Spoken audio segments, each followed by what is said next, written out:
PIDEA agent na sextortionist, arestado.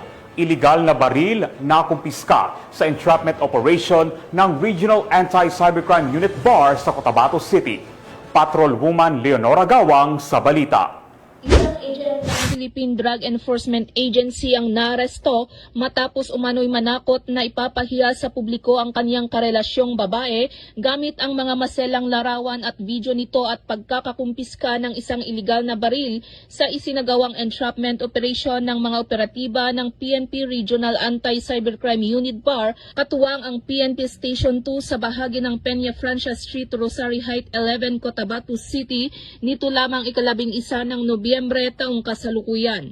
Kinilala ni Police Lieutenant Colonel Arnold Acosta, Assistant Chief ng RACOBAR ang suspek na si alias Ron, 37 na taong gulang, PIDEA agent at kasalukuyang nanunuluyan sa Rosary Heights 1, Cotabato City habang kinilala ang biktima na si alias Beng, 22 na taong gulang.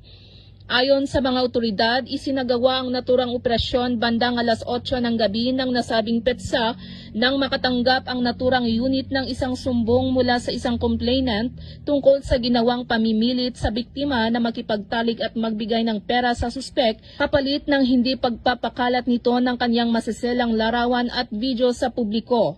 Agad namang gumawa ng agarang aksyon ang mga personahe ng RACOBAR at Cotabato City Police Station 2 na nagresulta sa pagkakaaresto ng suspek at pagkakakumpiska ng mga ebidensya.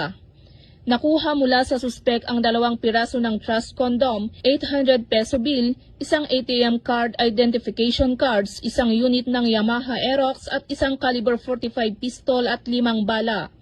Nasa kustodiya na ng naturang istasyon ang suspek at posibleng mahaharap sa kasong paglabag sa Republic Act 9995 o Anti-Photo and Video Voyeurism Act of 2009, Article 286 ng Revised Penal Code o Grave Coercion, at Republic Act 10591 o Comprehensive Firearms and Ammunition Regulation Act.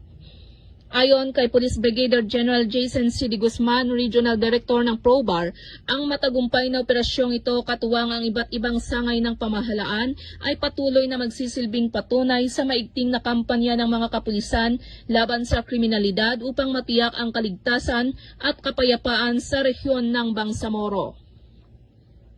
Mula rito sa rehiyon ng Bangsamoro, ako ang inyong Police News Network Correspondent, Patrolwoman Leonora Gawang, alagad ng batas, taga-taguyod ng Balitang Pulis.